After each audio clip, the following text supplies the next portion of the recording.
Welcome to the Living Centred podcast, a podcast all about learning together how to live lives which are centred on Jesus. Everyone lives centred on something.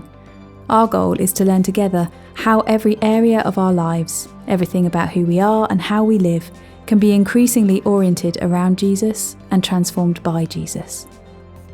He invites us to a rich and satisfying life, where the good news that he truly is enough changes everything about how we relate to God, ourselves, and the world.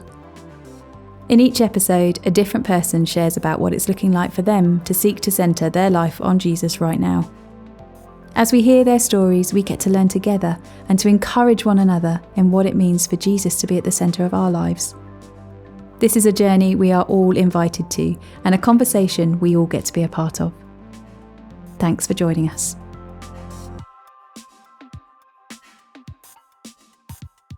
It is my privilege to introduce today Janet, who will be sharing this week. Janet, it is so good to see you. Good to see you too. I wonder if we could just start by you just sharing, just telling us a bit about yourself, like sharing who you are, what your life looks like at this point in time. Okay. Well, I'm Janet. I've been around Oasis since the end of 2018. I actually have been a Christian since my teens, and God has led me through various kind of different seasons of life. And I guess I'm in the middle of a season of life at the moment, really. So I have been working for myself. I've been self-employed for 7 years. My background is healthcare. But sort of 7 years ago, God led me out of that into self-employment. Yeah. And actually, God's leading me back into employment, working for the Diocese of Worcester and supporting clergy staff there. So, yeah, lots going on. Transition. Transition is the word. Wow. Well, maybe that's a different podcast we can do at some point on transition. So I'm going to stop myself asking loads of questions on that. Rather, I want to immediately jump to the big question we ask everyone, which is, what does living centered on Jesus look like for you right now? Okay. So I guess the other thing that I have been navigating is loss of a friend. Wow. And so I think as we've come up to Christmas, one really important thing is just finding that stillness and just taking time out to be still. Yeah, so that is something I'm currently doing, and there's something else that I'm trying to do. So, yeah, just finding God in what is happening, really, and just trying to sit in his presence and just actually giving myself permission not to do stuff, which is, for those people who know me, know that is not how I operate. But actually, that's been so helpful. So I think I've shared before that I take some time out to be at Barnes Close once a month, and that has been really beautiful. But also trying to take that forward, sort of more on a daily basis, really, in the last sort of 2 weeks, 3 weeks or so, really. Yeah, just trying to just rest and just feeling God with me through all these different things, applying for a job, going through an interview, and at the same time navigating the loss of a personal friend, really. Wow. That's, I think it's those... That's huge. Of how do we continue to find God? How do we continue to orbit, center on the wonder of who Jesus is when we're hitting just what life can throw at us, whether it is the navigating, both the excitement of a new job, but also kind of the uncertainty of a new job, as well as just that, unfortunately, something that all of us have to encounter in terms of the loss of someone that we really love. And like how we navigate that, I think, is huge. Thank you for sharing that. I guess in it, my question then is, and you've pointed towards kind of Barnes Close and the rhythm of just going for a day of retreat. But I just wondered, maybe it's other things that just like things that you do that help you as you seek to navigate these moments. Okay, so walking, actually, I enjoy being outside. I enjoy being in nature. And actually, as I reflected, that had fallen off a little bit and I hadn't been doing that. So I've needed to pick that up a little a bit more. And so I'm finding that helpful on many different levels. It gets my thoughts out of my head because I can walk it out my feet. It's having some fresh air, but it's giving me some space as well, really. So I think there's that. And there's actually, you won't be able to see this because it's a verbal recording, but behind me is a chair, and that's my chair. So that's my chair that I like to sit in and just be still, because it's by my door, my window, so I can see the garden, and just try and stop. Probably don't sit in it as much as I would like to or should do. Don't try not to use that word should, but but it's there.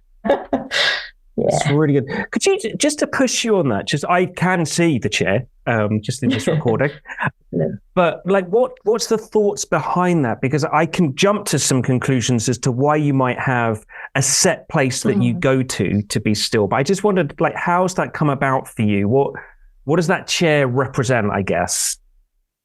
It's a bit of an anchor point, actually, I think. So there is just something about when I sit in it, I kind of breathe differently, maybe, and I just kind of go, oh, yes, I can just stop, relax a bit, just take a breath, take a pause moment, to use an Oasis word. Yeah. That's really helpful. Yeah, that reality of just taking up a different position, different posture that then just affects even just how we breathe. I think, I love that.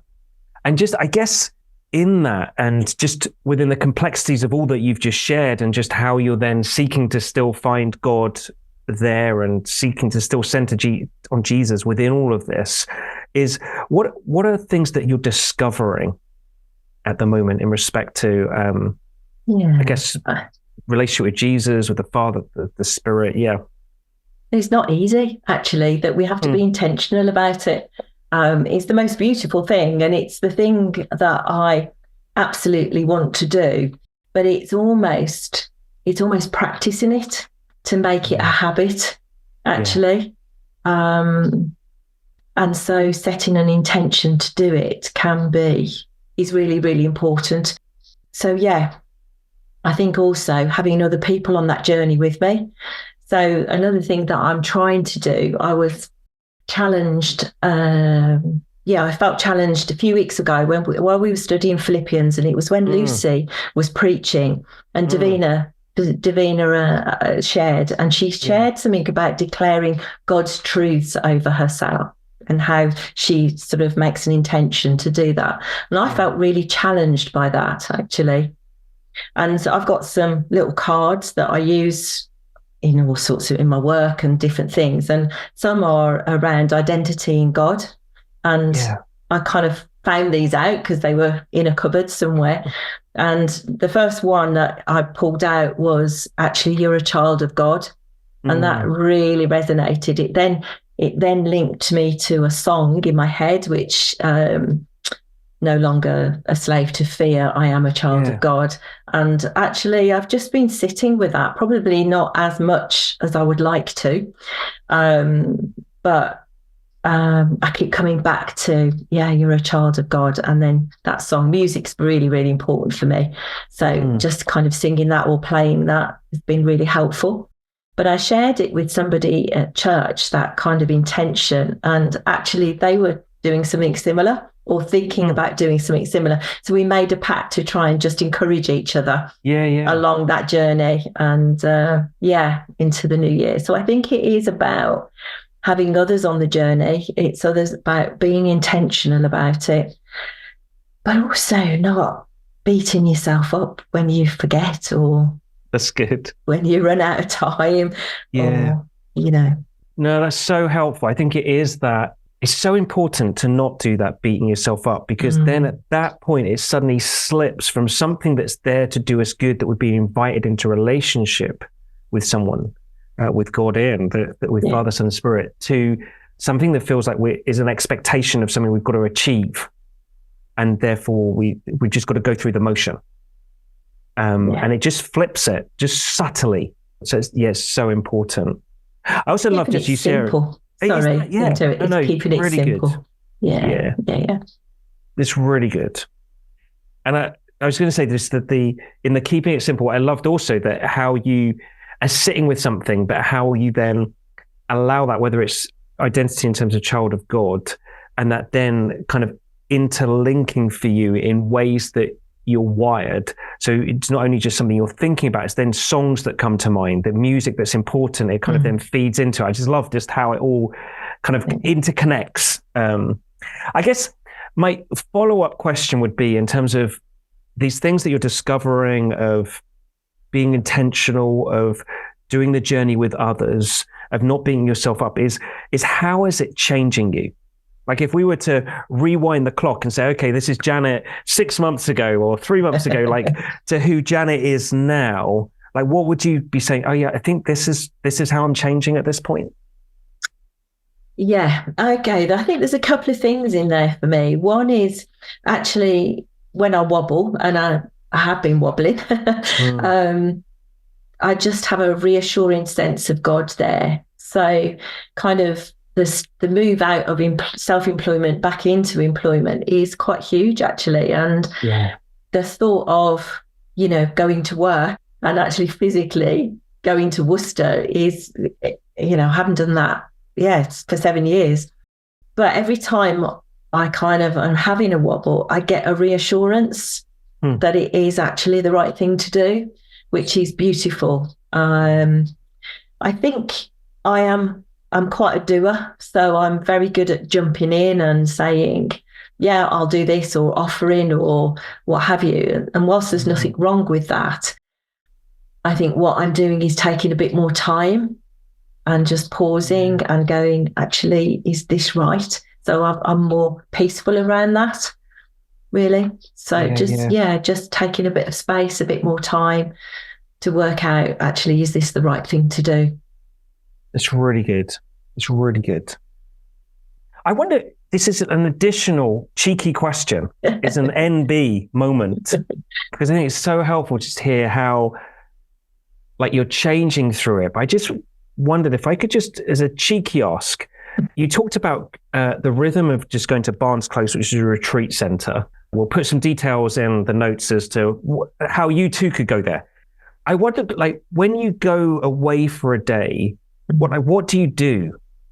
Gosh, it varies. It absolutely varies. So some days I'll go with a book and I'll sit and read with a book. Some days I go with a friend and we have time together and time apart. The last time I went and put my feet up and had a sleep in the chair because I was so tired. Another time, I think last time, I also spent quite a lot of time just sitting in the prayer space, in the prayer room. That was the chapel. So it varies, actually. It absolutely varies. And I think I just know that I wouldn't put that time aside if I stayed at home. That there'd always be something that would come in and, that I would end up doing. But there's always a distraction there for me. So it's about knowing yourself, isn't it? For some people, home is a really important place for me. But I know that I'd get distracted by the jobs that aren't being done. But just going away for the day, I think there is just something about the beauty of the place and the grounds and the surroundings.